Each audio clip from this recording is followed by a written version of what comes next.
Advice to a young man upon first going to Oxford, in 10 letters, 1832.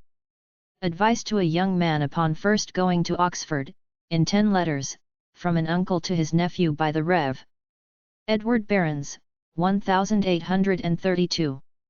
Contents. I Sense of Religion 1. 2 Choice of Friends 13. 3 Conversation 27. 4 Against Yielding to the Influence of Numbers 45. V Improvement of Time 55. 6 Punctuality 72. 7 Amusements 85. 8 Expenses and Running into Debt 99. 9 Temperance 114. X English Reading 137. Find this book for free at archive.org/details/advice to a young GMA 20932 gut. Search works.stanford.edu/view/2491116. hotfreebooks.com/book/advice-to-a-young-man-upon-first-going. Read Advice to a Young Man Upon First Going to Oxford, in 10 letters, from an uncle to his nephew, Edward Behrens, for free full text. ManyBooks.net/titles/Behrens E20932200932-8.html. Gutenberg.org/files/20932/200932-h/200932-h.htm. I Sense of Religion. My dear nephew, it gives me sincere pleasure to hear that you have actually become a member of the University of Oxford. This satisfaction, perhaps, may in some degree be attributed to the pleasing recollection of my own Oxford life, but certainly it arises principally from anticipation of the substantial benefits which you, I trust, will derive from your connection with that seat of learning. At the same time, I will own that my satisfaction is not entirely unmixed with something like apprehension. An university education has many and great advantages, but it also is attended with many temptations, temptations to which too many young men have yielded, sometimes to the great injury of their character and the utter ruin of all their future prospects. In fact, you are now entering upon the most important period, the turning point of your whole life. You have become, in a great measure, your own master. For though you will be under a certain degree of discipline and surveillance, yet in a multiplicity of cases you will have to act for yourself, to take your own line. You will have to contend against the allurements of pleasure and dissipation, and you have just reached the age when the natural passions and appetites become most impatient of restraint.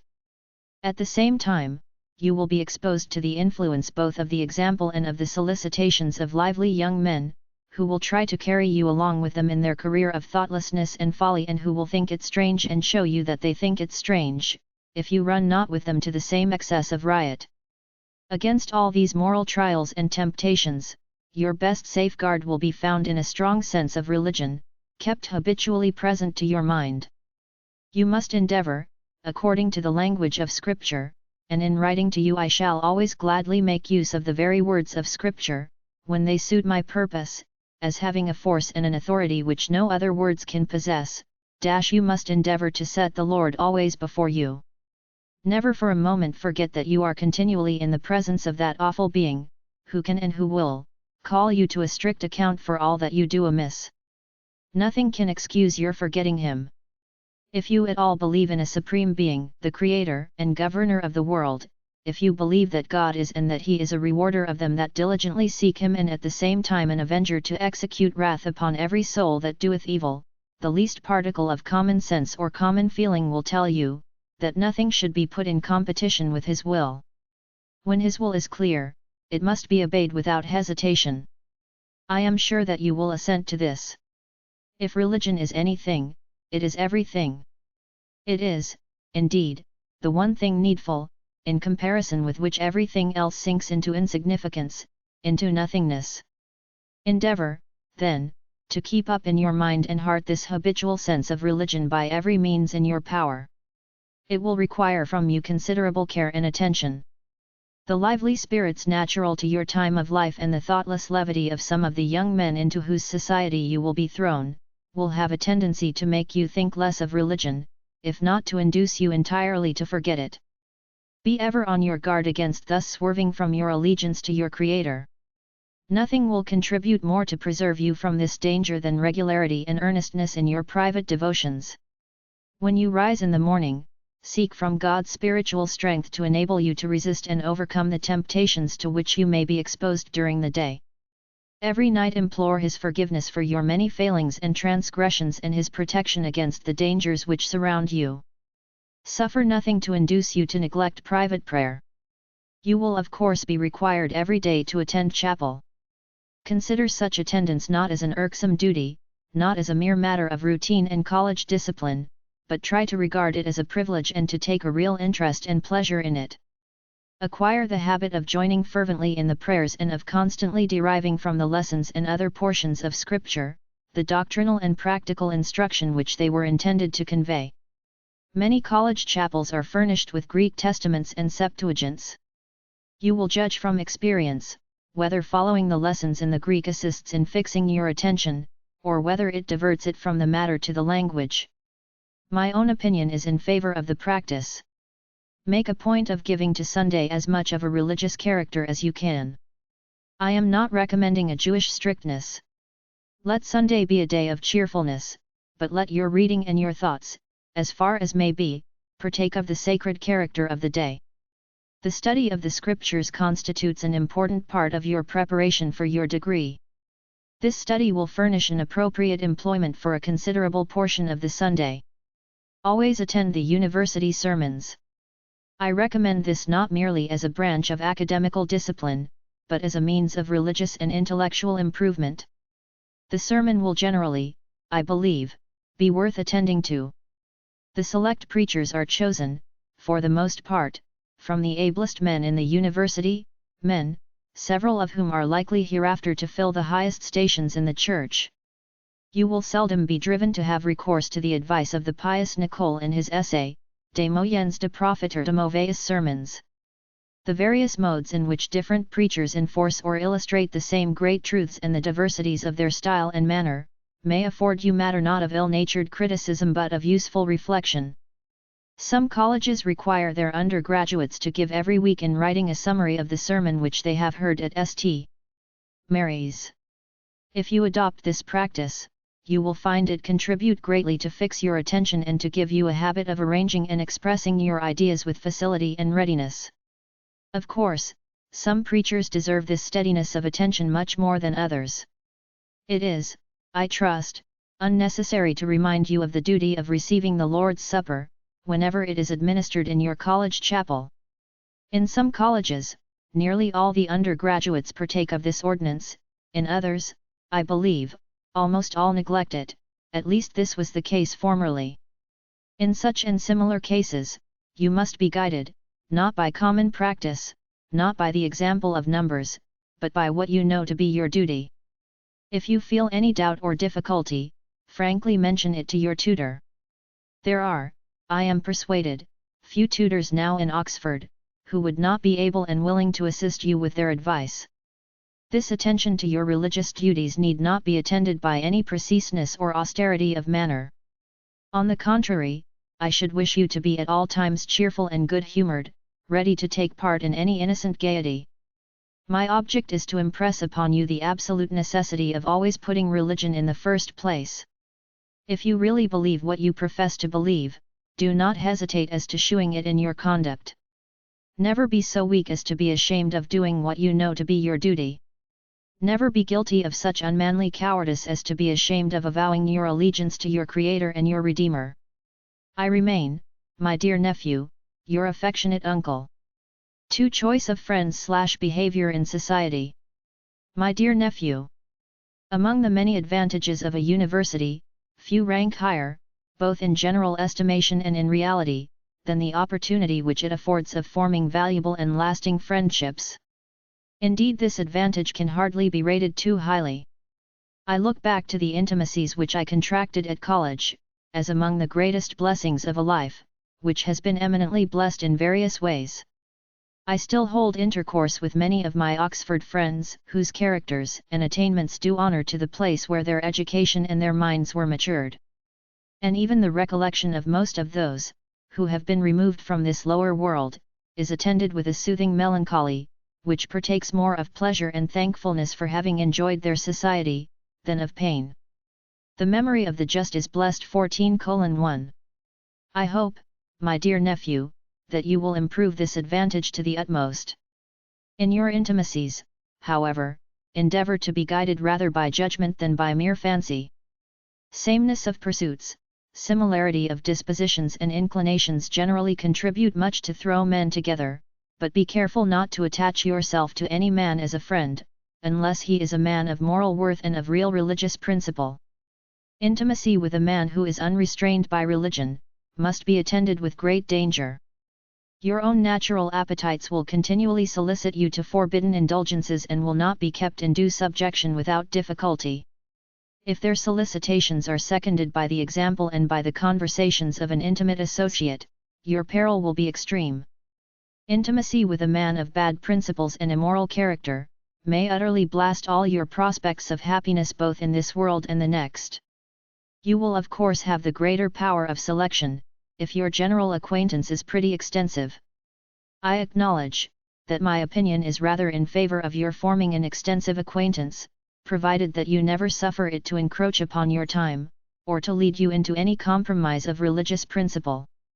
Going to the university constitutes a sort of entrance into the world, an introduction to manly life, but this advantage is lost if you seclude yourself altogether from society. In order, however, to acquire or to retain such an acquaintance, your manners and general demeanor must be acceptable or popular. One of the first requisites, in order to be thus acceptable, is the neglect, the forgetfulness of self, a readiness to put self in the background. Any obtrusion of self, any appearance of self-love, self-interest, self-conceit, or self-applause, tends to expose a man to dislike, perhaps to contempt. One way in which this disregard, this abandonment of self, must show itself, is real unaffected humility. Most of the external forms and modes of modern politeness, its bows and obeisances, its professions of respect and service, its adulations, are nothing but an affectation of such humility and bear witness to its value when it exists in reality. When it does so exist and still is free from any servility of manner, any unworthy compliances, nothing contributes more to make a man acceptable and popular in society. It inflicts no unnecessary wounds on anyone's pride or self-love. And, you will observe, that it is the temper and behavior, inculcated by the general spirit and by the particular precepts of religion, which bids us in honor to prefer one another, and says, in lowliness of mind let each esteem others better than himself. Another requisite is, a willingness to please and to be pleased. Some men seem to think it beneath them and a mark of littleness of mind, to wish or to try to please anybody and wrap themselves up in a cold superciliousness. Others seem determined never to be pleased with anything or any person, but are always finding fault. They have no eye for, no perception of, merits or beauties, either external or internal, but are keen and quick-sighted in detecting blemishes and eloquent in exaggerating them. 20:1. If any person's good qualities, or any work of art or of genius is commended, they are sure to throw in some observations calculated to depreciate and disparage them. And with respect even to the works of nature and the dispensations of Providence, they are more ready to see and to point out evils, than to acknowledge advantages. This temper, this habit of disparagement is certainly very unamiable, and justly offensive, not only to those who are run down by it as its immediate objects, but to all who witness it. A man who consults his own comfort, or the comfort of those with whom he associates, should be disposed to make the best of everything. I would by no means wish him in the slightest degree to compromise truth, or to make the remotest approach to flattery, but I would have him see everything in the most favourable point of view and disposed to pursue and to dwell upon what is good rather than upon what is bad. Too much of that which is bad is sure to be forced upon our attention, without our taking any pains to look out for it. Be always on your guard against hurting the feelings, or even shocking the prejudices, of those with whom you associate. A little observation and some attention to your own feelings in similar circumstances, will soon teach you what is likely to be annoying to others. Make every allowance for their self-love and for attachment to their own opinions. Never give unnecessary pain or mortification. It is unnecessary, when it can be avoided without compromising the consistency of your own character, or hazarding the interests of religion and of truth. In short, my dear nephew, if you will study St. Paul's account of the nature and properties of charity and regulate your temper and your behavior accordingly, you will want little in order to be a perfect gentleman, in the highest sense of the word. I will not enter upon this account in detail, but must refer you to Fenelon's excellent book on this subject, if it should come in your way, or even to my own sermon 22:1. Give me your attention, however, for a minute or two, to a few slight remarks upon charity merely as it bears upon our conduct in society. Charity suffereth long plus macrothime plus dash it bears patiently with other men's defects of temper, discourteousness of behavior and awkwardness of manner, and is kind, gentle and obliging plus crestuitae plus. Charity envieth not plus ou zeloi plus. It is free from those little jealousies and rivalries and emulations, which, where they are admitted, sometimes give sourness to the temper and bitterness to the behavior. Charity vaunteth not itself plus ou perperuti plus, it is not rash or over-hasty, it is not overbearing, positive and peremptory, in language or manner, is not puffed up plus ou physiauti plus, is not inflated with an opinion of its own worth or consequence, and, that being the case, it doth not behave itself unseemly plus auk aschemoniae plus, it does not treat other men with disdain and superciliousness. Charity seeketh not her own plus ou zadii tahetuts plus dash that is, she is not selfish. Charity neglects not altogether her own concerns, or her own interests, but does not attend to them exclusively, does not so attend to them, as to be unmindful of, or inattentive to, the interests and welfare of others. Charity is not easily provoked plus ou paroxenitae plus. Nothing more disturbs the peace and comfort of society than the being easily provoked. When a man is touchy and waspish, he is always looking out for and catching at occasions of offence. Charity rejoiceth not in iniquity, but rejoiceth in the truth, it does not take pleasure in hearing of misdoings and evil conduct, but delights in accounts of praiseworthy actions and in the spread of sound religious principles. Charity beareth all things, believeth all things, hopeth all things, endureth all things, plus pantastage, panta pistui, panta elpise, panta hypomenia plus. I will not, my dear nephew, lengthen a long letter, by endeavouring to point out the precise meaning of these expressions. You may understand from them, that charity is patient of ill usage, that instead of being suspicious and disposed to cavil and carp at everything, it is open and ingenuous, ready to give men credit for speaking the truth, when there is no good reason to think otherwise, and that it is disposed to hope the best, to think as favourably as it can of those with whom it comes in contact, and if it cannot actually think well of them at present, to hope for their amendment and reformation. I think you will agree with me, that a man influenced by this spirit would be an acceptable man in society and that the best practical Christian would be the best gentleman 26:1. I remain, your affectionate uncle. 3. Conversation. My dear nephew, I take it for granted, that upon first going from school to Oxford and entering into society different, in many respects, from any that you have hitherto been accustomed to, you feel some of that shyness which belongs to the character of most Englishmen. I should be sorry if you did not. You probably feel diffident, too, of your ability to bear your part in general conversation and an apprehension of being, on that account, set down as a stupid fellow. But don't be uneasy. More young men, I am persuaded, hurt themselves by talking too much, than by talking too little. When a fresh man, at first starting, is quite at his ease and talks readily upon any subject that happens to be uppermost, some of his companions may be amused at his coolness, but most of them will be disgusted. If, by your look and manner, you show that you are alive to what is said by others and now and then throw in a remark, not destitute of meaning, you will be more generally popular than one of those random talkers. Men of a certain standing, qualified by their liveliness or by their information to bear a leading part in conversation, do not like to see an undue share of it engrossed by others, especially by a mere youngster. They greatly prefer a good listener to a ready talker. Young practitioners in Doctors' Commons have, I believe, to pass through their year of silence, before they are allowed to speak. During the period of silence, they quietly observe and become acquainted with the usages and practice of the court. Something similar to this period of quiet observation might not be inexpedient for a novitiate in society.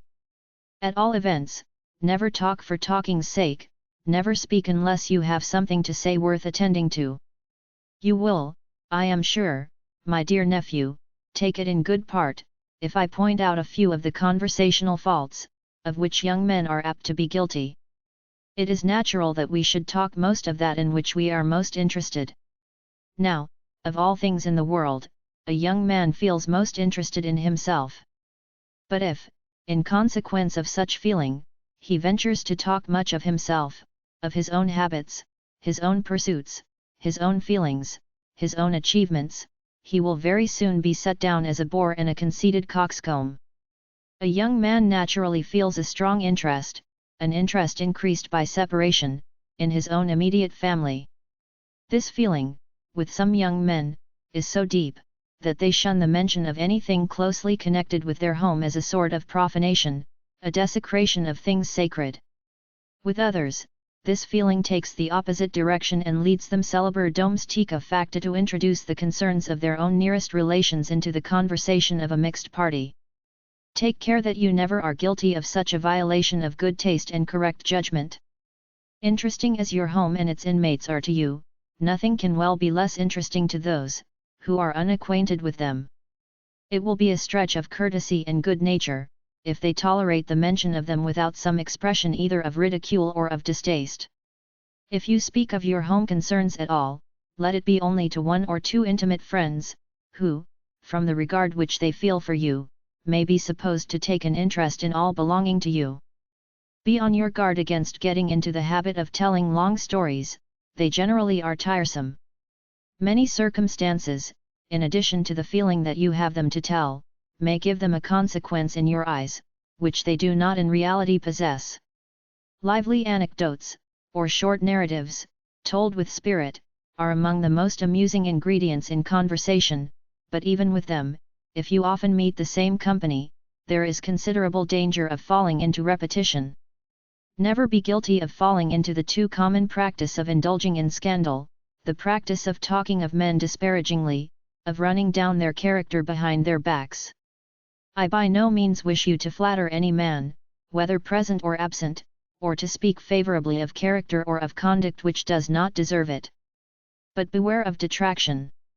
Nothing is more unamiable in any man, especially in a young man, and, what is of infinitely more consequence, nothing is more opposite to the spirit and the precepts of religion, which repeatedly enjoins us to speak evil of no man. Bear in mind the advice of one of the most sagacious and penetrating observers of human nature - whether it be to a friend or foe, talk not of other men's lives, and if thou canst, without offence, reveal them not. 34:1.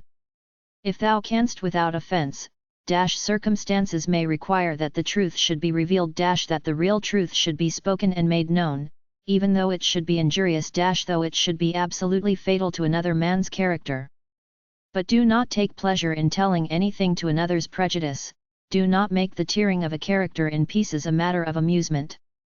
By such conduct you would not only be guilty of a gross violation of Christian charity, but will probably bring yourself into many scrapes in a worldly point of view.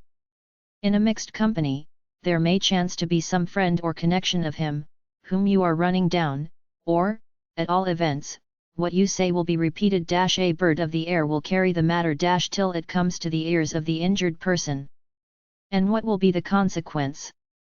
A feeling of aversion and dislike, a spirit of hostility to you, will, not unnaturally, be engendered, both in him and in such of his friends and connections as are acquainted with the circumstance. One of the most unwarrantable kinds or forms of detraction, is the attributing of any man's conduct to corrupt or unworthy motives. A man's real motives are known only to God and to himself, indeed, very often to God alone, as from the deceitfulness and intricacy of the human heart, a man himself is sometimes ignorant as to what his real motives actually are. Certainly it is rash and presumptuous for any other man to pretend to decide upon them, and most uncharitable and unjust to pronounce them to be corrupt, when they are capable of a favorable interpretation. Express your disapprobation of unworthy actions as strongly as you please, but beware of rash and uncharitable censure, and especially beware of the presumption of imputing to any corrupt and evil motives. As I have cautioned you against violating Christian charity in conversation, so I must warn you against infringing on Christian purity. You have arrived at a period of life, when your utmost care and vigilance will be requisite, to keep your natural passions and appetites within proper bounds. Indeed, all your care will be ineffectual unless assisted by divine grace. Do not take part in conversation which is calculated to add to their importunity or to their strength. Thoughtless young men, under the influence of these feelings, sometimes indulge in foolish talking and jesting. 37:1, of most pernicious tendency and most inconsistent with the Christian character. Avoid and discourage conversation of this nature, so far as you possibly can. Do not add fuel to a flame which already burns but too fiercely. Fools make a mock at sin. 38:1, and none but fools should be capable of making a joke of temptations and vices, which in themselves are awfully serious, which lead on to eternal ruin. I hope you will never be so unfortunate, as to fall much into the company of men, who make a jest of religion, or of anything connected with religion. Those who are bent upon following the guidance of their own appetites and their own wills, naturally dislike that which would check and restrain them. They are consequently apt to become scoffers and to attempt to turn religion and its sanctions into ridicule. Avoid the society and conversation of such men, as you would avoid the plague. If unhappily thrown among them, discountenance them to the utmost. Do not indulge yourself in a habit of raillery or banter. Raillery is a difficult thing to manage well, and very apt both to give pain to him who is the object of it and to reflect discredit on him who attempts it. Sometimes you see one or two young men, of more liveliness than sense, picking out some quiet person in company as a butt, at which they may point their wit, and carrying on an attack of banter and ridicule. This is, probably, not only annoying to him, but tiresome and painful to all the right-feeling men who chance to be present. I am glad to join in, or to witness, a honest hearty laugh, when anything really calls for it. Beware, however, of the practice of laughing when there is nothing to laugh at. Some people fall into a way of giving the accompaniment of a laugh to almost everything that they utter, especially if they have any direct intention to be jocular. This habit is disagreeable to most of those who witness it. It proceeds, I believe, generally from a sort of shyness and awkwardness contracted in early youth, and is, as I know from experience, difficult to get rid of. It certainly is inconsistent with the manners and habits of good society. Be always the last to laugh at your own jokes, or your own good stories. If they are really worth laughing at, the company will find it out, and by premature or excessive laughter you will mar their effect. As you get on in society, you will probably often fall into discussion and argument. When this is the case, take care not to be too positive or peremptory in your manner. Be solicitous to allow their full weight to the arguments of your antagonist. Do not suffer the impression of the force and correctness of your own reasoning, to render you blind to what is urged against you. Above all, keep your temper. If you lose your temper, victory will be deprived of its credit and defeat will be more disgraceful. At the same time you will run a double chance of being defeated, without having the wit to see, or the manliness to own it. Believe me, my dear nephew, to adopt the very words of one of the most sagacious and distinguished of modern statesmen, that the arms with which the ill dispositions of the world are to be combated and the qualities by which it is to be reconciled to us and we reconciled to it, are moderation, gentleness, a little indulgence to others and a great deal of distrust of ourselves, which are not qualities of a mean spirit, as some may possibly think them, but virtues of a great and noble kind, and such as dignify our nature as much as they contribute to our repose and fortune, for nothing can be so unworthy of a well-composed soul, as to pass away life in bickerings and litigations, in snarling and scuffling with every one about us.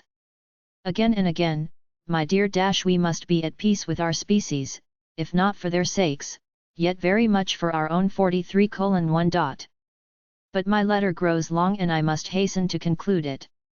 Read repeatedly Cooper's lively poem on conversation, which seems to me to have much of the spirit and accurate moral taste of Horace, with the elevation derived from Christianity.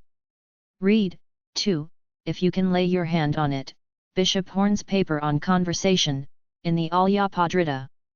In these two essays you will find many of the sentiments which I have expressed, only given in a much more engaging manner. In the 78th and 83d numbers of the Idler, many common faults in conversation are exposed with a degree of humor, in which our great moralist did not very frequently indulge. I remain, my dear nephew, your affectionate uncle. 4. Against yielding to the influence of numbers. My dear nephew, when I advised you to fall in, so far as you reasonably can, with the wishes and inclinations of those with whom you associate, you understood, I trust, that compliance should never go so far, as to involve the slightest sacrifice of truth or of principle. When carried to this culpable extent, it becomes an instance of weak and unmanly cowardice. One of the greatest dangers to which young men are exposed upon their first entrance into the world, is that which arises from their readiness to be swayed by the example or by the persuasion of their companions. The example, and still more the persuasion, of a single individual, is sometimes not without difficulty resisted, and the difficulty of resistance is greatly increased by the influence of numbers. A young man dreads the imputation of singularity. He cannot bear to stand out against the example, perhaps the solicitations, of those among whom he lives. He suffers himself, therefore, to be carried along by the stream and led into conduct, of which, in his conscience, he utterly disapproves. Never, my dear nephew, do you be guilty of such weakness. Avoid singularity, whenever it can be avoided with innocence. An affectation of singularity for singularity's sake, generally proceeds from conceit or self-sufficiency. But where the path of duty is clear, let no example or persuasion induce you to swerve from it. Keep ever impressed upon your mind the admonition of Scripture, "Thou shalt not follow a multitude to do evil." Never suffer yourself to be laughed out of what is right. Never be ashamed of adhering to what you know to be your duty. In matters of duty keep in mind the words of Scripture, "Fear ye not the reproach of men, neither be afraid of their revilings." Never expose yourself to the censure justly cast upon those who value the praise or the approbation of men of giddy, thoughtless, sensual men, more than the praise of God. Remember, my dear nephew, the solemn warning of our Lord, "If any man shall be ashamed of me and of my words in this adulterous and sinful generation, of him shall the Son of Man be ashamed when he cometh in his glory with his holy angels." In your steady adherence to the dictates of conscience, you will always find some who will respect you for it, or, even if you should stand alone, like Abdiel, among the faithless, the only faithful, you will be supported by the testimony of your own heart and by an humble confidence in the approbation of the Almighty. One or two instances may, probably, make my meaning more clear.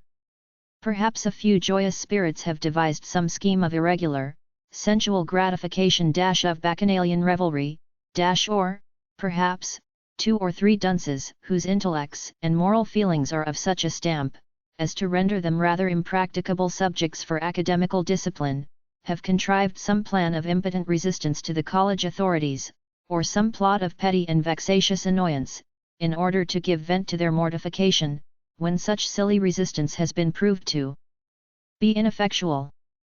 Wishing for the screen or protection of numbers, they will try to persuade their companions, that they will be wanting in manly spirit, or in social feeling, if they refuse to join them.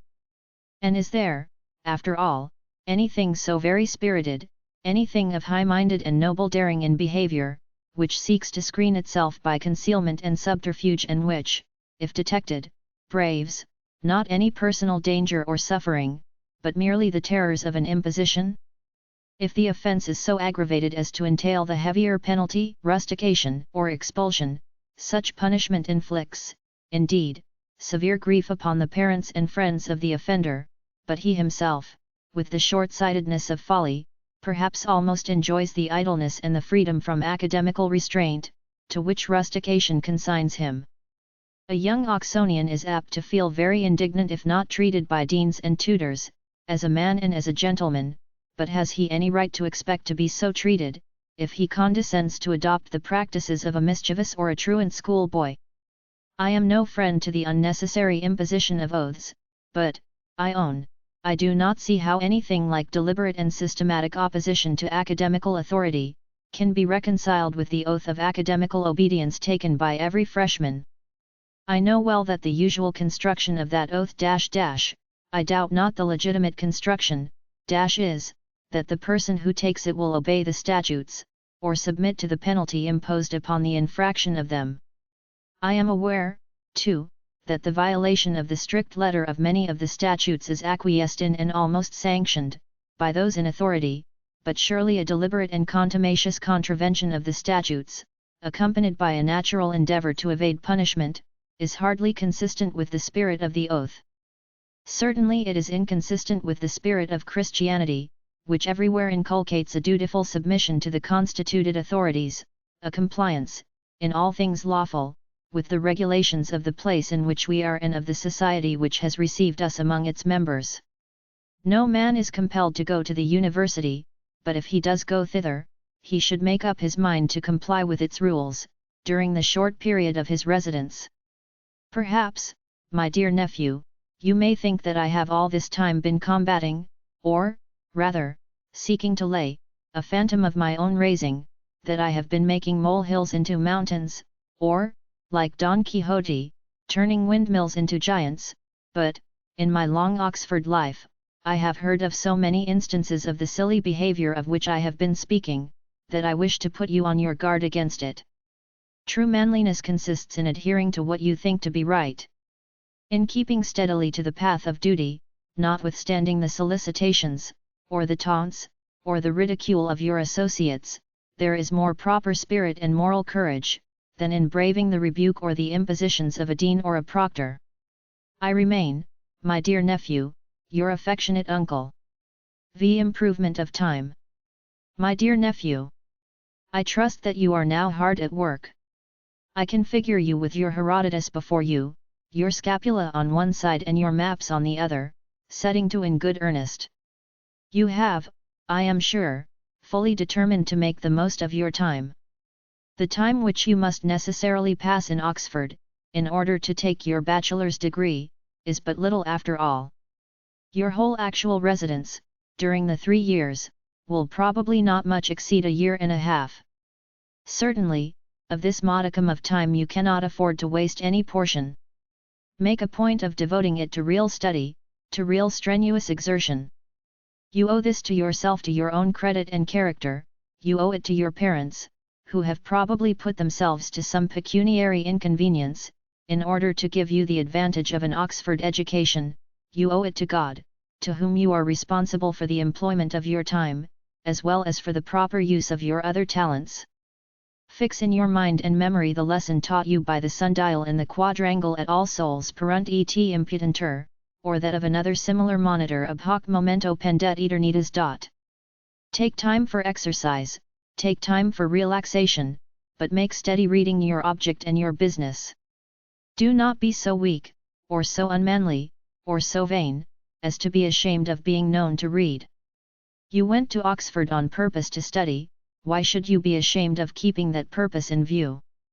In the choice of your studies, be guided implicitly by the advice of your tutor. Very likely you may not see the use of some branches of science, or of reading some particular books. But do not fancy that in such matters you are wiser than older men, who have maturely considered these things again and again. If you mean to be your own guide and your own teacher, you had better have stayed away from Oxford altogether. It is one great advantage of academical education, that a definite course of reading is marked out for you. When a young man indeed, when any man is left entirely to his own choice, he is apt to be distracted by the many different branches of study, the many different books, which present themselves, and to fall into a habit of desultory reading, productive of little lasting benefit. You are saved from this distraction and perplexity, throwing upon other shoulders the trouble and responsibility of making a proper choice. I believe almost every tutor now in Oxford will direct his pupils to devote a certain portion of their time to the highest of all studies, the study of religion.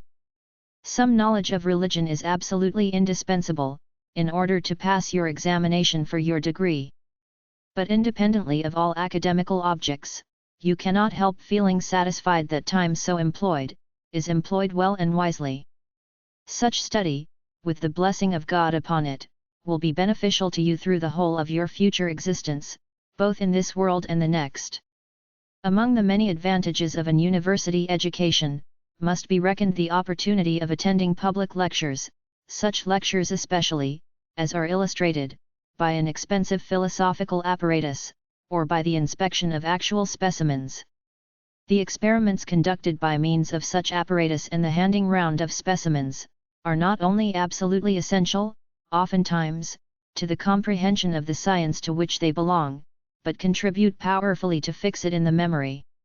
If you can spare the time from your severer studies, and if your tutor does not disapprove, I should strongly advise you to attend in succession the lectures on natural philosophy, on chemistry, on mineralogy, and on geology.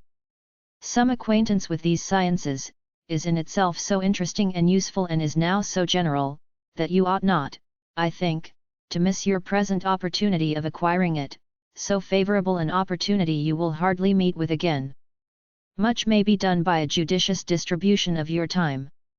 When you have made such a distribution, keep to it steadily. Be peremptory with yourself in adhering to it, and be peremptory in preventing others from encroaching upon it, at least, unnecessarily.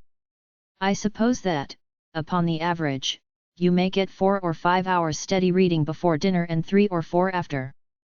This will leave you abundant time for exercise, for relaxation, and for society. Certainly it will not spare you any for mere lounging, either for lounging yourself, or being lounged upon by others. If you cannot avoid the latter by any other means, you will be reduced to the alternative of shutting your door, or, if that term is still in use, of sporting oak against them. If they reproach you, set them, as their punishment, to read the paper in the Idler on the robbery of time 62:1. Either of your time, or of your money, waste as little as possible upon newspapers. I admit, that of all periods of history, the time in which we actually live is, to us, the most interesting.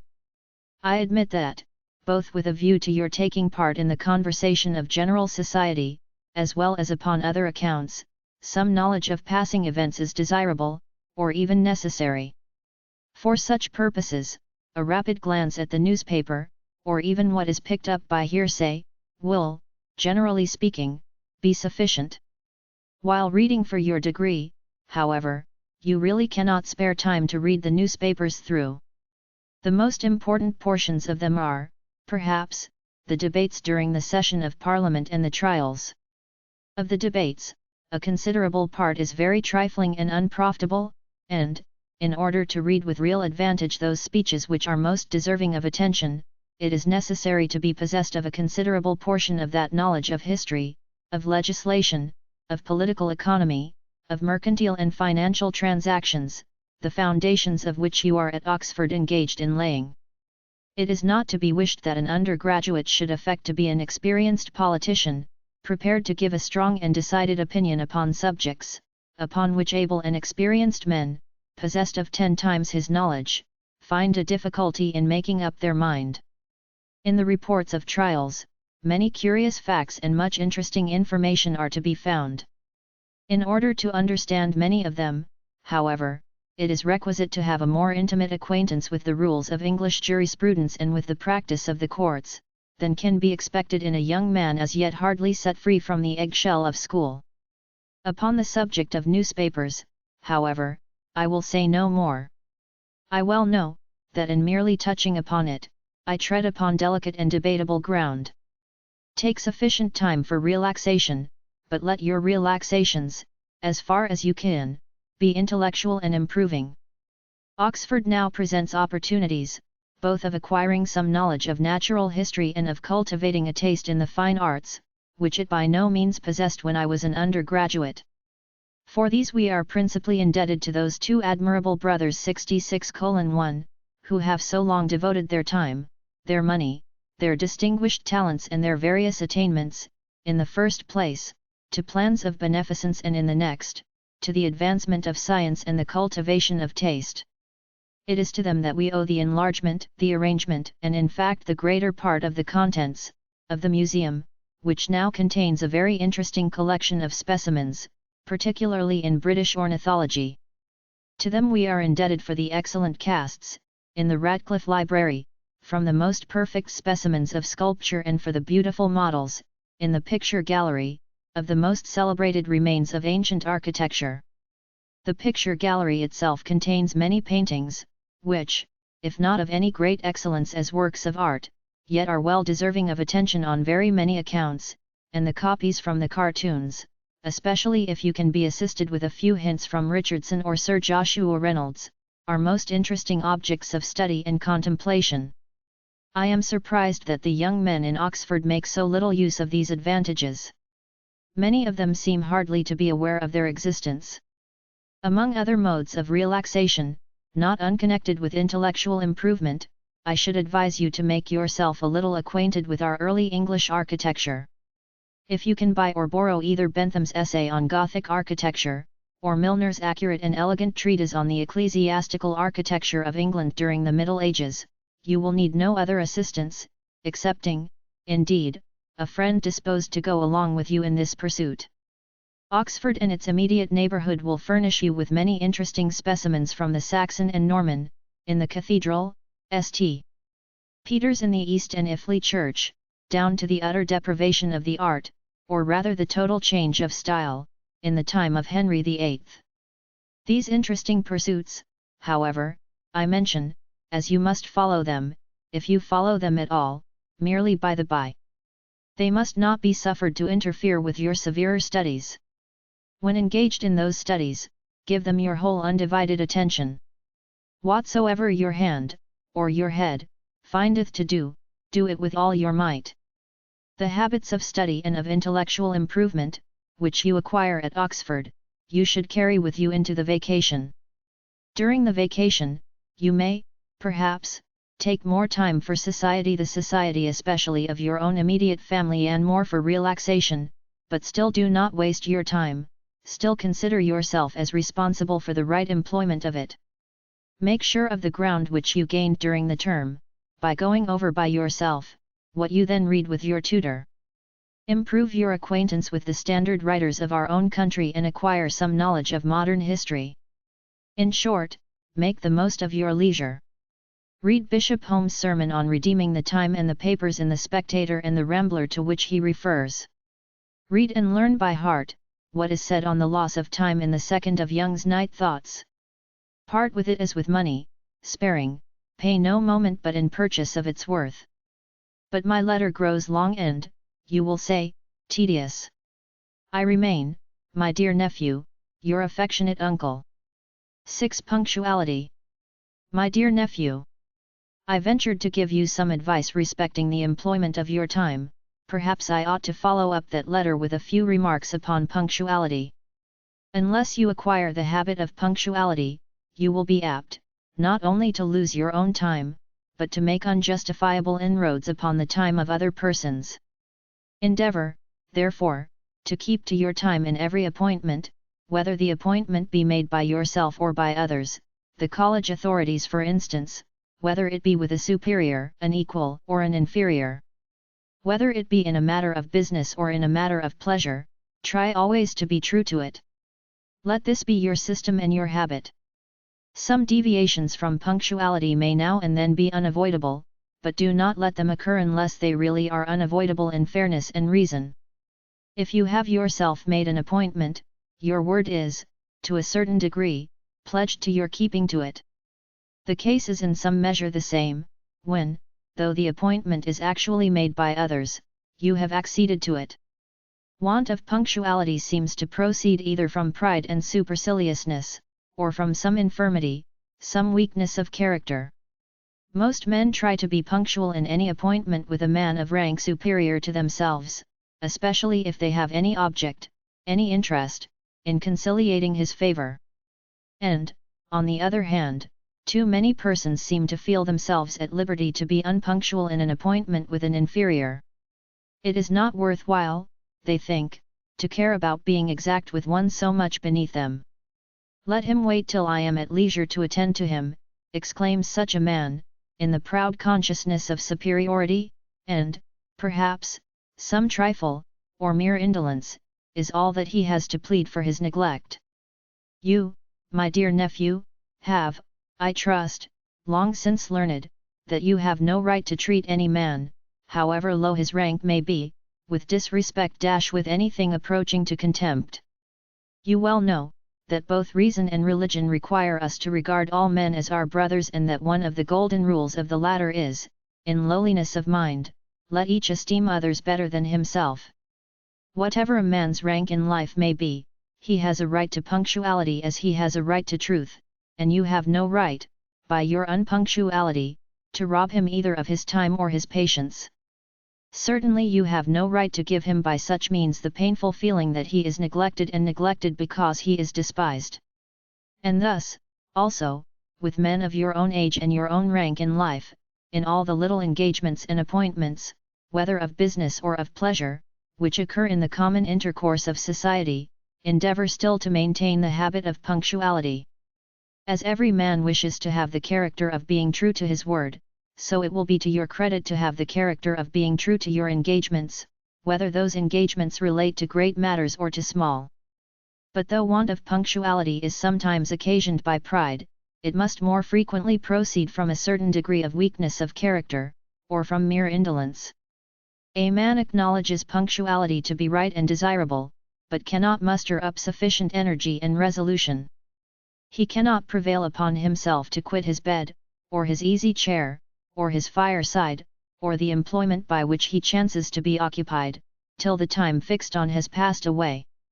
His friends are kept waiting, those who have business to transact with him lose their temper, they, again, are perhaps disappointing others, and all because he had not sufficient decision of character, sufficient command of himself, to be punctual. You may remember seeing at my house my friend Mr. M. 78:1. He was at Oxford a very good-humoured fellow and everybody liked him, but he never could contrive to be in time for anything. He got imposition upon imposition for being too late for chapel.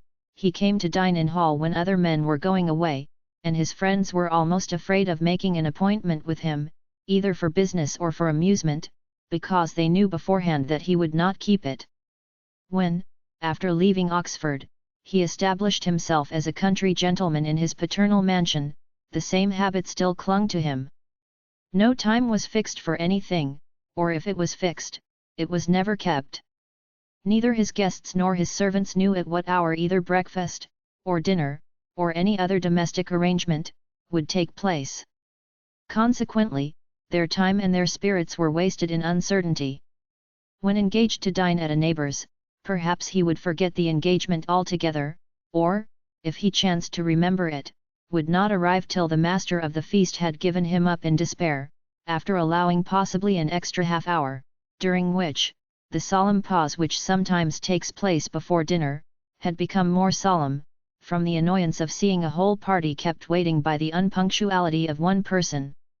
The servants, meanwhile, were yawning and fidgeting backwards and forwards in the listlessness of expectation, the cook perplexed with the sore dilemma of seeing all the productions of her skill, either chilled with cold from being kept back, or burnt to a cinder, and the temper even of the lady of the house a little out of tune, from the certainty that the dinner would be spoiled.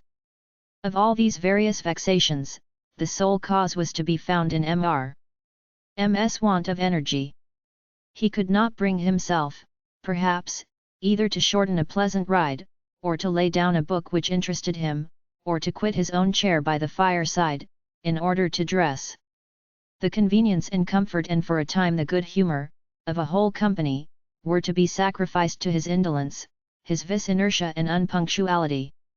Never permit yourself, my dear nephew, thus to trifle with the time or the temper of any persons, whether high or low, with whom you have any intercourse. Make a point of always being in time. I think it is said of Lord Nelson, though I cannot hit upon the passage in his life, that when some friend was fixing an appointment of importance at a certain hour, the hero added, say a quarter before to that quarter before, I have owed all my success in life. I do not advise you actually to be before the time of an engagement, which some people will complain of as being worse than being too late, but be so much beforehand as to be master of your time, or to have it in your power to be punctual almost to a minute. When you are received as a guest in a friend's house, consider compliance with the hours and habits of the family, as a natural return for the hospitality which is shown to you. There is something incongruous in seeing a young person deranging, by his unpunctuality, the economy and regularity of a whole household.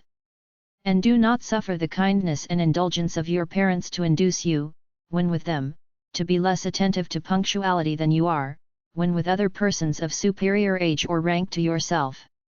Never let them wait for you, make a point of being always ready.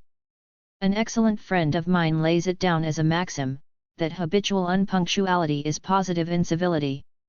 I have alluded to the unpunctuality of one of my college friends, I will contrast it with the punctuality of another. The latter when at Oxford was distinguished for lively talents and for an exuberance of spirits bursting forth into every possible variety of fun. He is now the owner of a spacious and splendid mansion, with a large establishment of servants and often a considerable number of guests, attracted by his many amiable and excellent qualities. He still retains his playfulness of wit, but his domestic arrangements are a model of punctuality. Family prayers and every meal, are to a minute. His guests and servants, consequently, know exactly what they have to depend on. The arrangements of the day, whether for business or for amusement, can be made with precision and everything is done at its proper time. This is punctuality on a greater scale. You and I, my dear nephew, must attend to it in smaller matters. I remain, my dear nephew, your affectionate uncle. 7 Amusements. My dear nephew.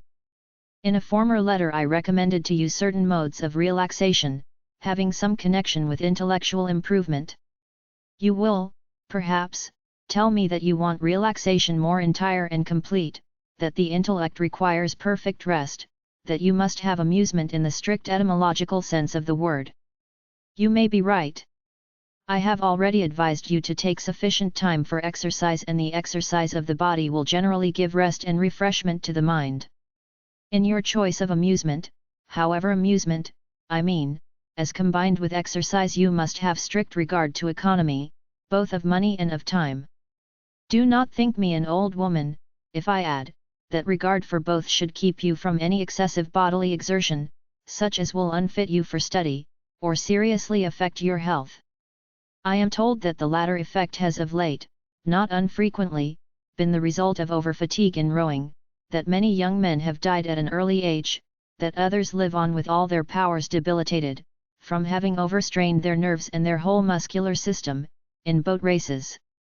Rowing is in itself a salutary and delightful species of exercise, and the facility of practicing it, is one among the many advantages of Oxford, but when carried to the excess which I have alluded to, it is foolish and culpable.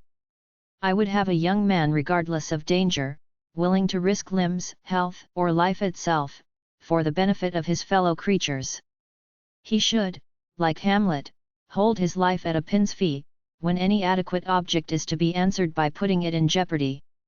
But a man has no right to risk either his life or his limbs for a bravado, in mere idle vanity and ostentation. Such wanton risk is cruelty to his parents and friends and a presumptuous tempting of Providence. Riding, for riding's sake, must, with your finances, be out of the question. The utmost that you ought to allow yourself, is a hack once or twice a term, for some specific purpose, to visit a distant friend, perhaps, or to see some interesting object lying beyond the range of a walk. What I have said of riding, applies, with tenfold force, to hunting, which entails expense, the hire of a hunter, the hire of a hack probably to take you to cover, sundry ostlers and helpers, and very likely a jovial dinner at an inn, utterly inconsistent with an average allowance, which entails, also, a waste of time, which, in the short period of an Oxford residence, can ill be spared. What shall I say of cricket? I have great respect for cricket, as a national and a manly game. The demand which it makes upon your Oxford time is confined to the short term between Easter and the long vacation, and it does not require a very large portion of the day. It is not necessarily attended with any expense. Whether the incidental expenses of uniform, if you belong to a club, tent, dinner, N.C. are such as you can fairly afford, is for your consideration. They need not be high, and, in my goodwill to the game, I am anxious that they should be kept down. Tennis is an animated game, of much variety in itself and requiring great variety of muscular exertion. It is connected with many historical and chivalrous recollections and carries the mind back to our Henry V and the mocking Dauphin of France. As it cannot be played without a spacious and expensive edifice, it is altogether an aristocratic game and demands an aristocratic purse. It is a game which requires a good deal of practice, and, consequently, a good deal of expenditure, in order to acquire a tolerable degree of skill, and your skill will seldom have an opportunity of showing itself after you have quitted Oxford, as you will seldom fall in with a tennis court. I have no hesitation in saying, that you, my dear nephew, have no money that you have a right to spend upon yourself in this manner. You will never, I trust, annoy any of the neighbouring country gentlemen, by attacking their game. You know how tender a point this is and how susceptible most landed proprietors are upon the subject, and your own good feeling and sense of propriety and common fairness, will prevent you from trespassing in this manner. You can imagine how indignant you would yourself feel at such an invasion and will not be guilty towards another of a wrong, of which you would complain loudly if it were offered to yourself. After all, walking is the cheapest exercise, and, perhaps, the best. If you wish to give it variety, you will find plenty of ditches to leap, steeps to ascend and hills to run up or down.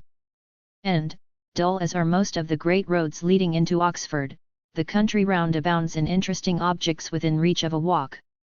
There is much natural scenery, possessed of a good deal of variety and picturesque character, and there are many buildings and remains of buildings, which either from something in themselves, or from adventitious circumstances, well deserve to be looked at. The church at Cumnor, for instance, not only has within itself much to interest a man fond of architectural or antiquarian investigation, but, in common with the remains or site of Cumnor Hall and the village of Dry Sandford, have acquired a sort of classical notoriety from the magical pen of Sir Walter Scott. The picturesque ruins of the kitchen and other buildings at Stanton Harcourt, the slight vestiges of Godstone Nunnery, the town hall, the jail, and the two churches at Abingdon, may all become, each in its turn, the object of a pedestrian expedition. The residence of the Speaker, Lent Hall, at Basildsley, may deserve notice, from historical recollections, though for no other reason. The Saxon church in Iffley I have already mentioned. The recently built Saxon chapel at Kennington is done in excellent taste and is a most gratifying instance of the munificence and piety of an individual clergyman, devoting, I believe, almost all his resources to the work.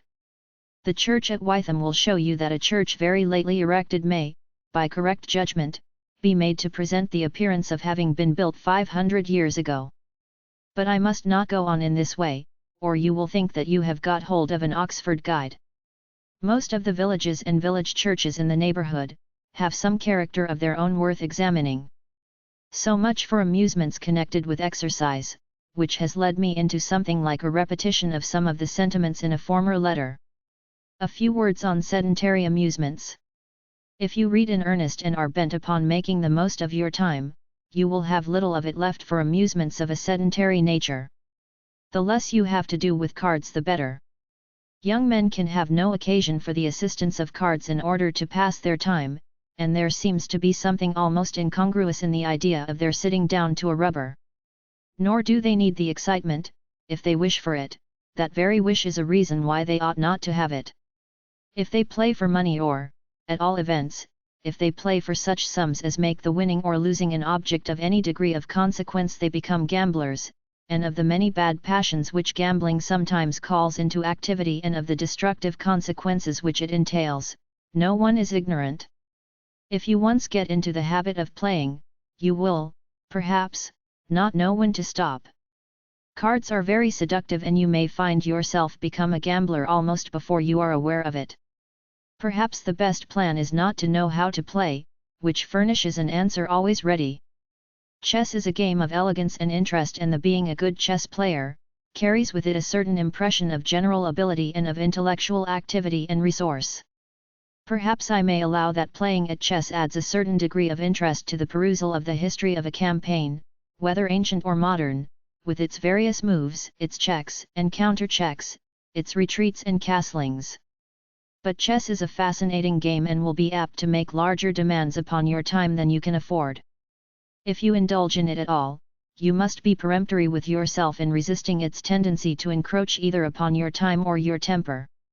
Sometimes, too, it requires so much exertion of thought is such a strain upon the mind that it hardly can answer the purposes of relaxation. If you play, by all means read Franklin's essay on the morals of chess. For clearness of head, for truth-telling simplicity and honesty of purpose, and for perspicuity and liveliness of style, Franklin has, perhaps, no superior. Always recollect that improvement, moral and intellectual, is the great object for which you were sent to Oxford. With that object nothing must be suffered to interfere. 8. Expenses/running in debt. My dear nephew, I do not know exactly what allowance your father has been able to give you, but whatever it may be, I trust that you are resolutely determined to keep within it. This will, of course, require a good deal of care and attention. Many young men, when, upon going to the university, they find in their pockets a much larger sum than they ever possessed before, fancy themselves rich and at liberty to allow themselves various unnecessary indulgences. The consequence is, that they become entangled in debts, from which they can never extricate themselves during their continuance at Oxford. Be on your guard against getting thus hampered. Take it for granted, that the regular and necessary claims upon your finances will leave but little over for the indulgence of pleasure or fancy. The expenses of an university education are often most unfairly exaggerated by writers and speakers, who are fond of running down all old institutions. These carpes affect to set down to the score of the university all the money that is spent by the young men who reside in it. They seem to forget that, wherever a young man may be, he must eat and drink and must purchase clothes suitable to his station in society. I was myself, as you probably know, at Christ Church, where I took my degree and afterwards became a Fellow of Oriel. At Oriel, which may probably be taken as a fair average of the rest of the university, the necessary annual expenses of a commoner are from 70 litres to 80 litres, or thereabouts. This includes room rent, battels, that is, breakfast, dinner, exclusive of tea and sugar, tuition, university and college dues, coals, letters, washing, servants. The university dues are less than 1 litre per annum. There are, perhaps, few places in England, where a gentleman can be comfortably lodged and boarded at a much cheaper rate. Still there will always be many incidental expenses, and you must put in practice a pretty severe economy in order to meet them. In the manner in which you spend your money, as in everything else, accustom yourself to a certain degree of self-denial. Do not buy anything merely because it hits your fancy and you think you should like to have it, but consider whether you cannot easily do without it. Be as liberal as you can reasonably afford to be in assisting others, especially the poor, but spend as little as you can help upon yourself. Above all, never buy, or order, anything which you are unable to pay for. The habit of running in debt is pregnant with evil and misery of every description. It often, perhaps generally, amounts to positive dishonesty. The money which you owe a tradesman is really his property. The articles, which you have received from him, are hardly your own, until you have paid for them. If you keep them, without paying for them when the seller wishes and asks for payment, you deprive a man of that which belongs to him, and is not that something approaching to robbery? To a man possessed of proper feeling and a nice sense of honor, it must be very painful to suffer a tradesman to ask twice for what is clearly his right. To affect to be offended with such an application and to meet it with superciliousness and insolence, is injustice carried to its height. The manner in which some men, who would be ready to shoot anyone who disputed their claims to be considered as gentlemen, treat their creditors, whom they choose to call duns, would, from its contrariety to anything like reason, be almost ludicrous, if it were not so culpable, so cruel, and so dishonest. A tradesman, from not being able to recover the money owed to him, sees himself in danger of losing his credit, and, together with his credit, the means of getting a maintenance. He sees his wife and children perhaps upon the very verge of misery, and yet, if he civilly asks for what is his due, he is considered as troublesome and impertinent, perhaps reproached and insulted. Upon this subject I shall allow myself to quote the words of Delaney, the friend of Dean Swift, one of the most animated and sensible of our sermon writers. Running in debt with tradesmen and neglecting to pay them in due time, is utterly ruinous to the whole business of trade and commerce, and absolutely destructive of the very principles upon which it is built and by which it subsists, and yet this is a crime every day committed by men of fortune and quality, with as little remorse as they eat and drink, and if the tradesman demands his money, it is odds but he is either threatened or turned into a jest. The son of Sirach's wise observation is here every day verified, merely substituting the words rich and poor, for the words debtor and creditor. The debtor hath done wrong and yet he threateneth, the creditor is wronged and yet he must entreat also. If threats will not rid these men of their importunate creditors, then are they to be deluded with fair words and plausible excuses, to pay attendance from day to day, to the loss of more time and neglect of more business, than perhaps the debt is worth, and so the first injury, instead of being repaired, is doubled. And yet the gentleman debtor, the author of this evil, is so far from repenting of it, that it is odds but he vaunts his wit and dexterity in doing it. As a madman, saith Solomon, who casteth firebrands, arrows, and death, so is the man that deceiveth his neighbor and saith, Am I not in jest? And, indeed, it is scarce to be conceived how any man can deal more destruction and ruin around him, than by deceiving and breaking faith with the fair trader, for it is well known, his credit, his whole subsistence, depends upon keeping his word and being strictly punctual in his payments and his promises, and, if he fail in these, he is undone at once. And how is it possible he should not fail, if the gentleman he deals with fail him? He hath no way of raising money but by sale of his goods, and if those to whom they are trusted will not pay him, it is impossible he can pay his creditors, and, if he do not pay them, it is impossible but he must be ruined, and, perhaps, many more with him. For traders are linked and dependent on one another, and one man's fall throws down many more with him. The shopkeeper is in debt to the maker or the merchant, and these again to the journeyman, the farmer, or the foreign correspondent, and so the ruin becomes complicated and extended beyond imagination.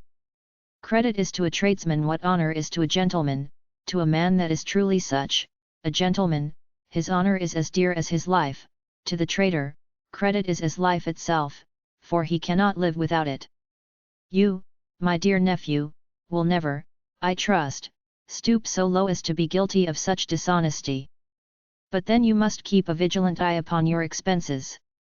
Paying ready money for everything may be sometimes inconvenient and may, perhaps, occasion mistakes, but never leave Oxford for a vacation without clearing off everything that you owe. Take receipts and keep them. The most honest and respectable tradesman may sometimes, in the hurry of business, omit to cross a charge out of his book and will feel a satisfaction in having any doubt as to payment removed. Have such receipts tied up and docketed, so that you may refer to any one of them readily. Never suffer yourself to be led into needless expense by the example of your companions, and never be ashamed of saying that you cannot afford it. We sometimes see weak young men vying with each other in the expensive elegance of their furniture and dress, or in the luxury of their entertainments. A man of large fortune produces at his table a variety of costly wines, abundance of ice and a splendid dessert. Others, from a silly vanity, affect to do the same, although such expensive luxuries are altogether inconsistent with their finances and with the general habits of men in their rank of life. The more such expenses and foolish ostentation can be checked by the college authorities the better. At all events, do not you be so weak as to fall into them. There is no disgrace in being poor, but there is disgrace and dishonesty too, in contracting debts which you are unable to discharge. Some young Oxonians, I am afraid, after spending the larger portion of their allowance upon amusements and self-indulgence, drive off the payment of what they regard as their more creditable debts till they take their degree, under the idea that they will then be paid by their fathers. This is a most unwarrantable sometimes a cruel drain upon parental kindness. Poets may well speak of university expenses pinching parents black and blue 112:1, when this is the case. The majority of parents, as I have already said, do not send their sons to the university without some degree of pecuniary inconvenience to themselves. It is, indeed, hard upon them, when, in addition to an annual allowance, which, probably, they have furnished not without difficulty, they are called upon for a considerable sum, in order to save their son's credit, perhaps in order to enable him to take his degree. For you are aware that an unpaid tradesman has the power, if he thinks fit to exert it, of stopping the degree of a spendthrift undergraduate. This power, I believe, is seldom, if ever, exercised. But surely the being liable to it, through your own misconduct and extravagance, would be attended with a feeling of painful humiliation. I remain, my dear nephew, your affectionate uncle. 9. Temperance. My dear nephew, in the present state of society, it is, perhaps, less necessary than it would have been formerly, that I should give you any caution or advice on the subject of temperance. 35 years ago, it was customary to drink a good deal of wine after dinner, and young men at Oxford were not behindhand with the rest of the world in complying with this bad custom. It was then generally the system, to initiate a freshman by making him completely drunk. Scripture is by no means sufficiently listened to now, but perhaps its warnings were less known and less regarded then. The master of the revels and his abettors were ignorant, or unmindful, of the threatenings denounced by the voice of inspiration. Woe unto him that giveth his neighbour drink, that puttiest thy bottle to him and makest him drunken also, and again woe unto them that are mighty to drink wine and men of strength to mingle strong drink. Regardless of these denunciations and trusting to the strength of their own heads and the practiced discipline of their own stomachs, their noble ambition was to make drunk as many of their guests as possible, especially any luckless freshman who chanced to be of the party. Those who, whether from religious principle or from manliness of character, did not choose to submit to be made drunk, were obliged either to encounter these kind endeavours with sturdy resistance which sometimes occasioned a total cessation of intercourse and acquaintance or to evade them by stratagem. Glass after glass was dexterously emptied upon the carpet under the table, or the purple stream sought concealment under heaps of walnut shells and orange peel. In short, at a tolerably large wine party there was wasted, or worse than wasted, a quantity of port wine sufficient to check the ravages of a typhus fever in an entire village. These days of Celtic barbarism are, I hope, utterly passed away. As in general society very little wine is consumed, excepting at dinner, so Oxford has caught the spirit of the times, and the bacchanalian revels to which I have alluded are, I believe, much less common than they were formerly, if not entirely exploded. I am afraid, however, that even now more wine is drunk in some colleges, than is consistent either with Christian temperance, or with habits of study, or with the preservation of health. I need not point out to you, my dear nephew, the evils which, in a religious point of view, result from drinking to excess. You, I well know, would shudder at the idea of wilfully depriving yourself of reason and of sinking yourself to the situation of a beast or of a maniac. A man, who has thrown away his reason, has little right to hope for the continuance of the assisting and preventing grace of God.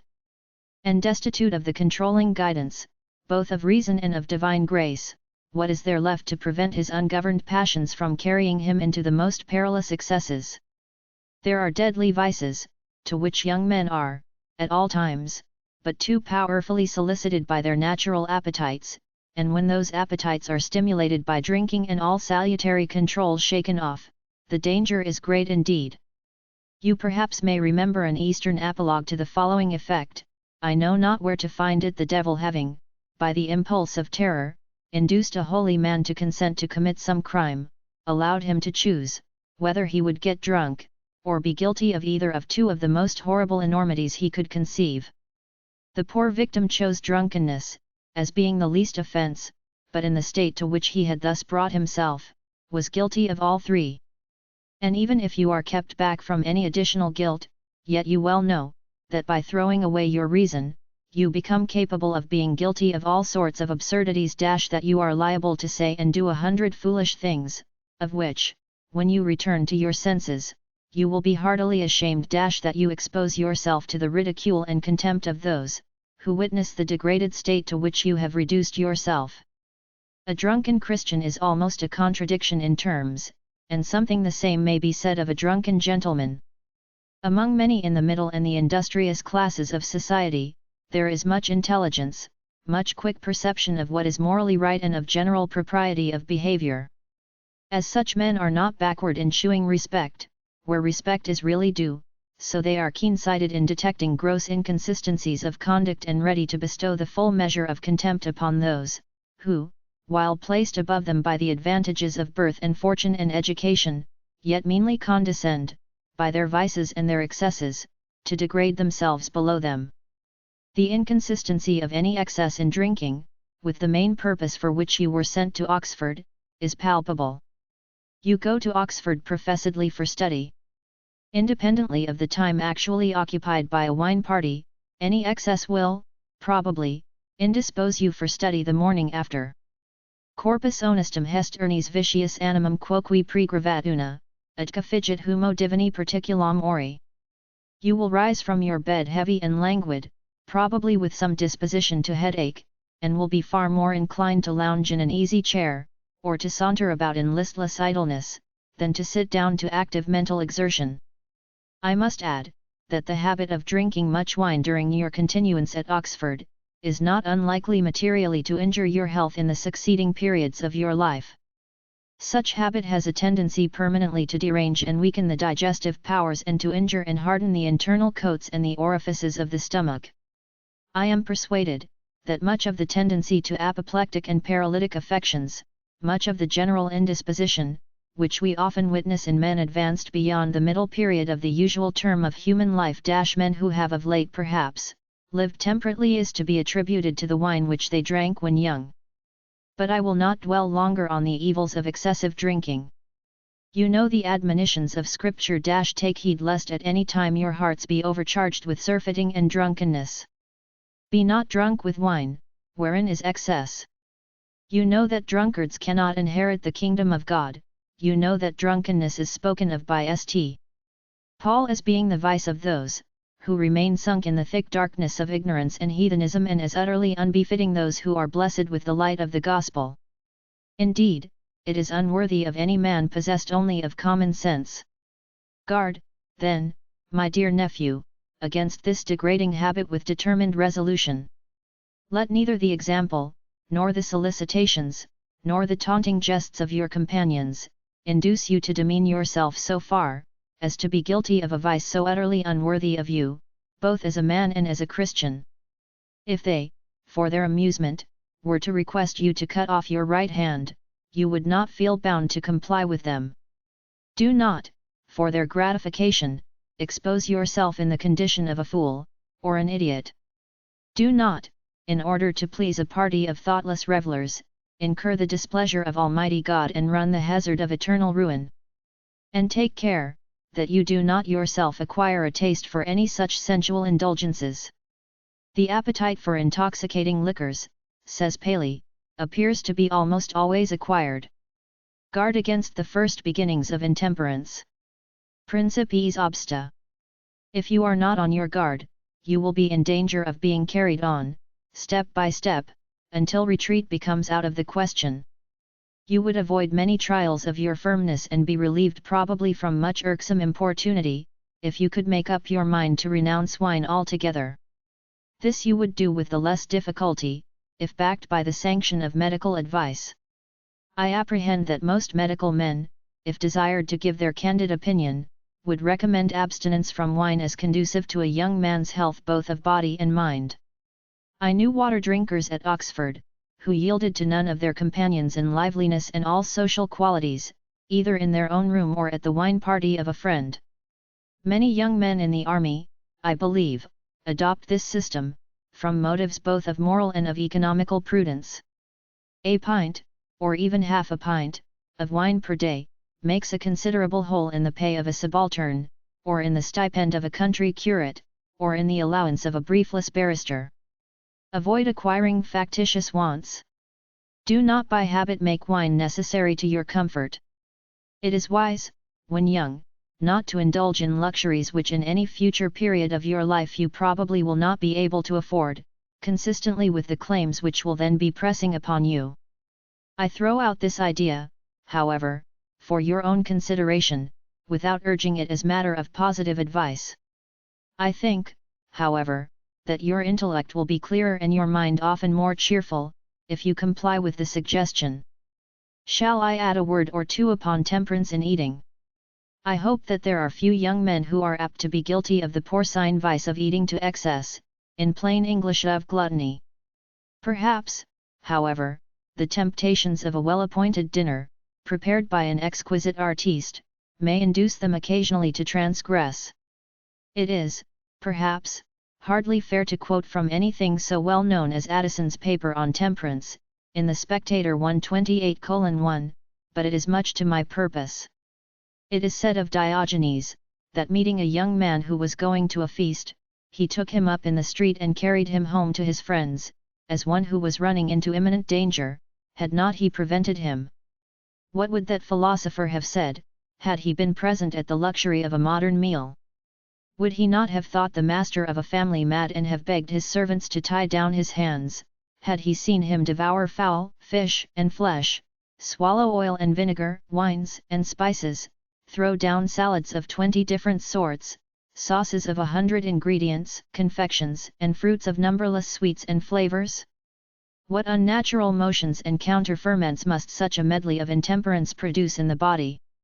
For my part, when I behold a fashionable table, set out in all its magnificence, I fancy that I see gouts and dropsies, fevers and lethargies, with innumerable distempers, lying in ambuscade among the dishes. Nature delights in the most plain and simple diet. He then gives some rules for temperance, which are well worth attending to. This passage of Addison is much in the spirit of that of Horace. Vari residential ut nocent homini credas, mimur ilius esci qui simplex olim tibi sedrit. Et simul assis miscuores ilixa, simul conilia turdus, dulcia se in bilum verdant, stomachoque tumultum lenta ferit pituita.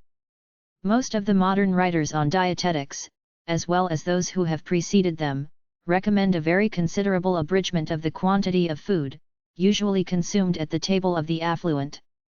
And while I strongly advise you to be rather abstemious as to quantity of food, so I wish you not to be in the slightest degree fastidious as to its quality, provided it is wholesome and free from qualities absolutely revolting.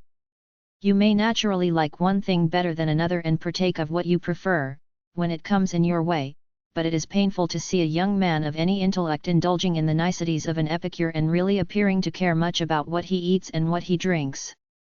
When I commenced the life of a country clergyman, I was often received, with almost parental kindness, in a house, in which good taste of all kinds moral, intellectual, social and culinary presided in an eminent degree. Every now and then, some particular dish made its appearance, under the impression that I was particularly fond of it. Probably I had eaten of it some days before, because it chanced to be near me, or from some similar accident. I was grateful for the kindness and attention, but felt mortified, almost degraded, at its being supposed that I cared about one thing more than another, where all were good and wholesome. Do not get into the habit of spending your money in ices and other delicacies, at the pastry cooks and confectioners. You say that you are hungry, panis latrantum stomachum bene lineat. If your hunger would disdain a piece of dry bread, it certainly has no claim to be attended to at all. You say that you can afford to indulge yourself in the delicacies to which I have alluded. I do not think that you can, at all events, your money may be more worthily spent. Non est melius quo insumere passes? Cur egit indi nus quis quam, te devite? Quer templarunt antiqua deum. In other words, if you have the money to spare, give it to the deserving poor, or to the church building society. Few expenses are more unsatisfactory in retrospect. I had almost said, more disgraceful than those which have been incurred by sensual self-indulgence, incurred to gratify a vitiated palate and a pampered appetite. Self-denial is recommended by the classical writers of antiquity, as well as by the most sensible of modern authors, and, what is of infinitely more importance, is strongly inculcated by the Christian religion. But how shall self-denial be practiced at all, if it cannot be practiced in the low matter of eating and drinking? Read again and again the paper of Addison and the satire of Horace, the second of the second book, from which I have made my quotations. Read also the following passages from that accurate observer of the habits and manners of social life, the son of Sirach. If thou sit at a bountiful table, be not greedy upon it, and say not, there is much meat on it.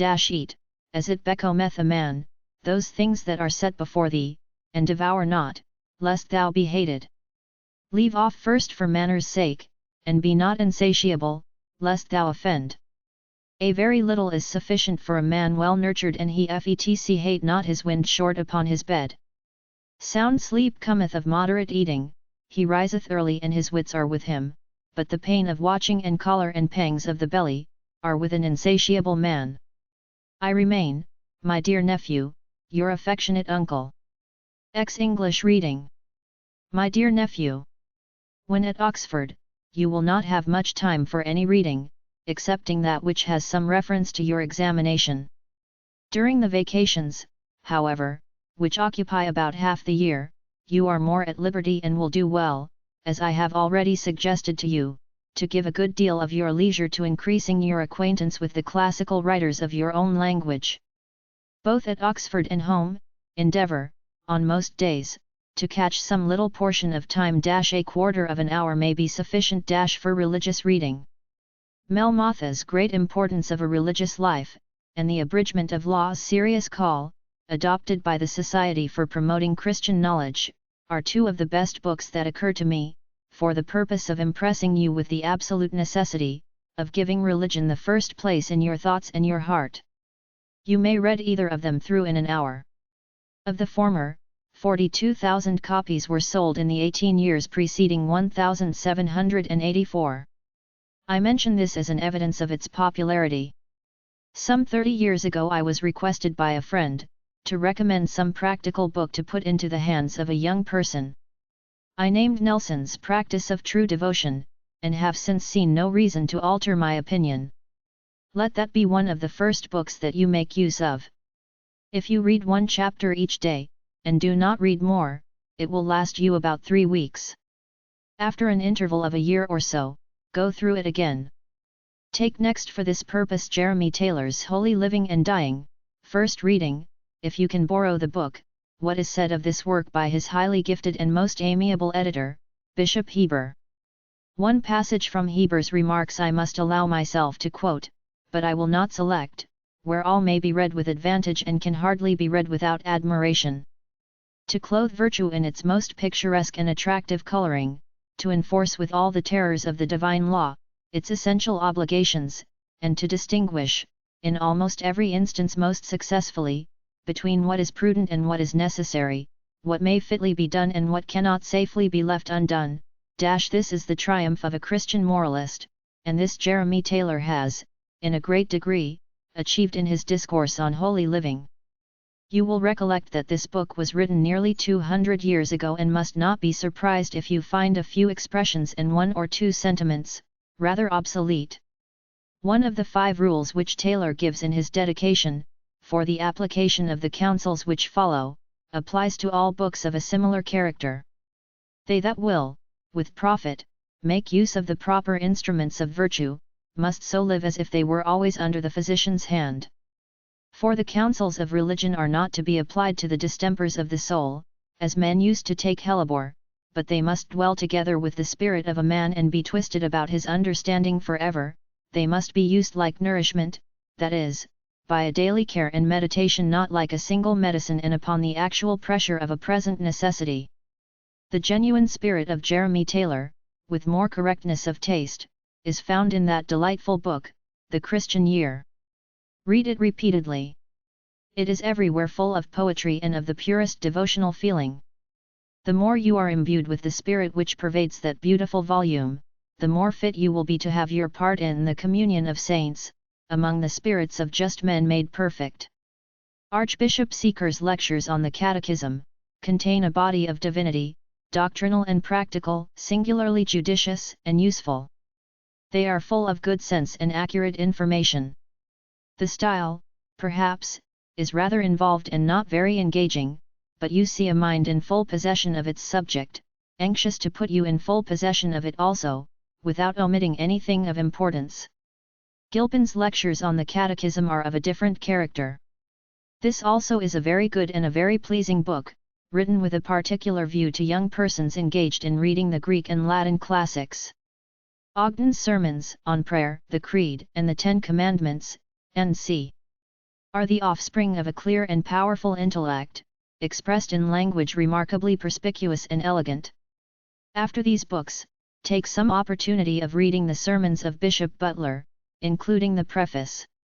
This is not a book to be read in a room full of brothers and sisters. It demands close attention and will give some exercise to all your intellectual powers, but it richly merits to have such attention and pains bestowed upon it. It deserves, indeed requires, more than a single reading. After Butler's sermons read his Analogy. You will do well, at any odd intervals, or snatches of time, to make yourself familiar with Addison and Johnson. False delicacy shall not prevent me from recommending the selection from the writings of Addison which I made a few years ago. My reasons for making such selection are given in the preface. The same reasons now induce me to recommend it to you. Johnson requires no pruning. You can hardly read a paper in the Rambler or Idler, and, I will add, the Adventurer, without deriving from it some improvement, either moral or intellectual, or both. The structure and cadence of Johnson's sentences is certainly monotonous, but I seldom read half a page without being struck by the depth of his thought, the accuracy and minuteness of his observation and the astonishing extent of his multifarious reading. In order to enter with more discrimination into the style of our different authors, read often Blair's lectures. They are, I believe, sometimes spoken slightingly of by men of learning. I, however, as an unlearned man, think them particularly useful. The lecture on the origin of language, indeed, the absurdity of which has been exposed with so much playfulness by Cooper, might well have been omitted. I have already advised you, during the 2 longer vacations, to acquire, or to keep up, some knowledge of modern history. Russell's Modern Europe is, upon the whole, a useful book. It is, perhaps, too compendious, and I dislike its being given in the form of letters. Robertson's Charles V you have probably read already, if not, read it carefully when, in Russell, you arrive at the period at which it commences. Pay particular attention to the first book. Perhaps Robertson was not sufficiently impressed with the importance and the effects of the Reformation in Germany, and he formed, I think, an unfair estimate of the character and motives of Luther. This matter will, I doubt not, be shortly set right in the life of Luther about to be given to the public by one of the ablest and most learned men of the present day. 147:1. With respect to the history of our own country, I hardly know what advice to give you. Hume's style is very pleasing, but he cannot be implicitly depended on, especially where religion and the ministers of religion are concerned. Henry's History of Great Britain is a very good and accurate book, but the continuity of the narrative is broken by the multiplicity of divisions in each period: learning, arts, commerce, manners, N.C., and by the transitions to the history of Scotland. Lingard I have not read. I am told that his style is good and his information extensive. It was natural that, as a zealous Romanist, he should seek to extenuate the faults of men of his own persuasion and to exaggerate the failings and place in an unfavourable point of view the motives and actions of the assailants of Popery, but he has, I think, been fully convicted of carrying misrepresentation beyond all reasonable bounds. There was but too much of bigotry and persecution on both sides. Turner's history is, I believe, strictly honest and impartial, and a work of prodigious labor and research. But in our attention to prose writers, we must not forget the classical poets of our own country. Make yourself familiarly acquainted with Shakespeare, Milton, and Pope. The more you read of Young and Cooper, the better. Young is sometimes turgid, with a good deal of bad taste, but he abounds in real poetry and in strong truths most forcibly expressed. Cooper sometimes carries simplicity to the verge of being prosaic, but he is generally graceful, often pathetic, and sometimes approaches to sublimity. Of both, it was the common object to increase the influence of genuine Christianity. Of both, the perusal has a direct tendency to make you a better and a more religious man. Two of our most distinguished living poets, Sir Walter Scott and Southey, have seen their poetry cast into shade by the popularity of their own prose. The poems of both will live and have justice done them by posterity.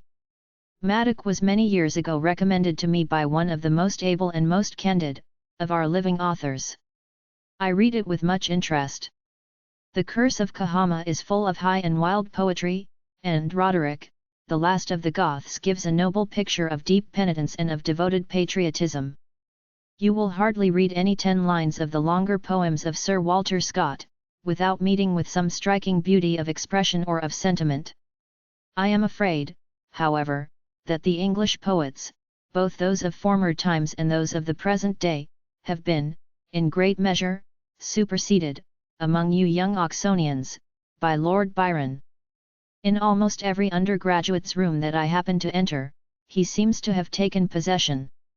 Lord Byron, as a poet, has certainly many transcendent merits, merits which are peculiarly fascinating to young men.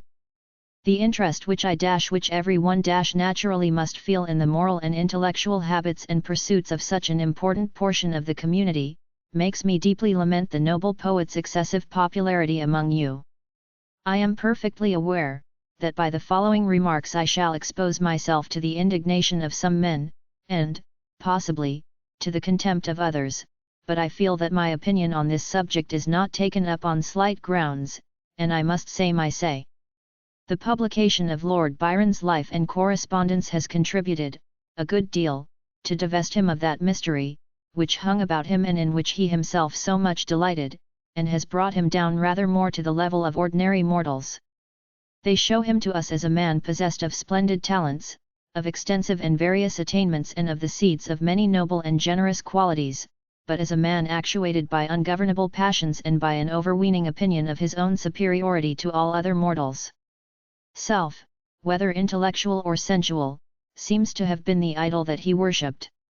His own antient family, his own talents, his own attainments, his own whims, his own passions, his own excesses, seem all to have furnished food for his vanity, because they were his own. I acknowledge that, in all the circumstances of his bringing up, he was singularly unfortunate. His early destitution, the character and habits of his mother, the neglect of his noble relations, the venal praises of his parasites and dependents, all acted upon his character with pernicious influence. Untaught in youth his heart to tame, his springs of life were poisoned. He was sensitively alive to all the beauties and the sublimities of external nature, and had a most penetrating insight into the complicated feelings and the various workings of the human heart, with all its passions and affections. Consequently, he abounds in passages of great beauty and of singular strength and power. The gratification derived from the perusal of such passages, however, to a man at least who really believes himself to be an immortal and a responsible being, is but a poor compensation for the moral effects of many of his poems, his later poems more especially 155:1. They too often appear to breathe a spirit of engrossing selfishness, a spirit of captious and gloomy skepticism, skepticism extending, not only to revelation, but to the primary truths of what is called natural religion and even the most acknowledged bonds of moral obligation. The tendency of his writings is to make you dissatisfied with almost everything and everybody in this world, and at the same time to unfit you for the world to come, indeed, to make you doubt whether the idea of a world to come is not altogether a mere delusion. Lord Byron particularly excels in describing female loveliness and the effect which such loveliness produces upon the ardent temperament of youth. In fact, the feeling within themselves so much that responds to these descriptions, is one great cause of the popularity of Lord Byron among young people. The sensations to which I allude, however, are of themselves but too importunate. It is most unwise to excite them to give them additional energy by the perusal of the high-wrought and glowing descriptions of this poet of the passions. I had heard much of Don Juan and felt some curiosity to read it, but I was aware of the manner in which bold and flippant ribaldry sometimes takes hold of the mind, even when shocked at it. I knew well, that human nature has in itself but too much of passion and sensuality, without needing any additional stimulus. I was unwilling to soil my mind when I could avoid it. For my own sake, I was unwilling to see the most destructive vices treated as mere matter of jest and the most awful truths of religion introduced in connection with ludicrous images and spoken of in the language of mockery. However much our judgment may disapprove of these things, yet the ludicrous passages and images are too apt to stick by us, even when we most wish to shake them off. A book was advertised, called The Beauties of Don Juan, including those passages only which are calculated to extend the real fame of Lord Byron. The editor acknowledges that the poem itself, from the unpruned luxuriance of the author's powers, has remained a sealed volume. Certainly it ought to be a sealed volume to the fairest portion of the community. This expurgates election, however, though it contains many passages of great beauty, is a book which I should be sorry indeed to place in the hands of any young lady, and one against which I would forewarn every young man, who is not prepared to run the risk of sacrificing, at the shrine of genius, Christian faith and Christian soberness and Christian purity. The description of the shipwreck had been spoken of as particularly fine. I read it. Not long since several accounts of actual shipwrecks and disasters at sea were published 159:1. Some of these accounts are among the most interesting and edifying narratives that I am acquainted with. They abound in instances of heroic courage, of unshaken endurance, of a noble disregard of self, of the warmest benevolence and of the most exalted piety.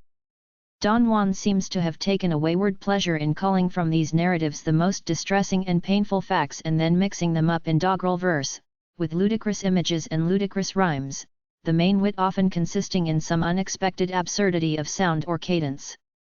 One of the most dreadful consequences of shipwreck is, when a remnant of the crew, cast off in an open boat, are reduced, by extremity of hunger, to determine by lot, which of them shall first be made the food of his companions. Even in such calamity, this perverse and bitter spirit contrives to find matter for merriment. He laughed in himself when he wrote the stanzas and tries to make his readers laugh, though they must feel indignant with themselves if they give way to the impulse. I conclude my letter with two sayings of Bishop Horns. He who sacrifices religion to wit, like the people mentioned by Elian, worships a fly and offers up an ox to it. Again, Sir Peter Lely made it a rule, never to look at a bad picture, having found, by experience, that, whenever he did so, his pencil took a tint from it. Apply this to bad books and bad company. However brilliant the talents of a writer may be, yet, if a book has a tendency to produce a bad effect upon the moral habits of the mind, that book is a bad book. When I behold a genius bright and base, of touring talents and terrestrial aims, methinks I see, as thrown from her high sphere, the glorious fragments of a soul immortal, with rubbish mixed and glittering in the dust. I remain, my dear nephew, your affectionate uncle. A prayer before study. Almighty God, in whose hands are all the powers of man, who givest understanding and takest it away, who, as it seemeth good unto thee, enlightenest the thoughts of the simple and darkenest the meditations of the wise, be present with me in my studies and inquiries. Grant, O Lord, that I may not lavish away the life which thou hast given me on useless trifles, nor waste it in vain searches after things which thou hast hidden from me. Enable me, by thy Holy Spirit, so to shun sloth and negligence, that every day may discharge part of the task which thou hast allotted me, and so further with thy help that labour which, without thy help, must be ineffectual, that I may obtain in all my undertakings such success as will most promote thy glory and the salvation of my own soul, for the sake of Jesus Christ. Prayer after time unprofitably spent. O Lord, in whose hands are life and death, by whose power I am sustained and by whose mercy I am spared, look down upon me with pity. Forgive me, that I have this day neglected the duty which Thou hast assigned to it and suffered the hours, of which I must give account, to pass away without any endeavour to accomplish Thy will, or to promote my own salvation. Make me to remember, O God, that every day is Thy gift and ought to be used according to Thy command.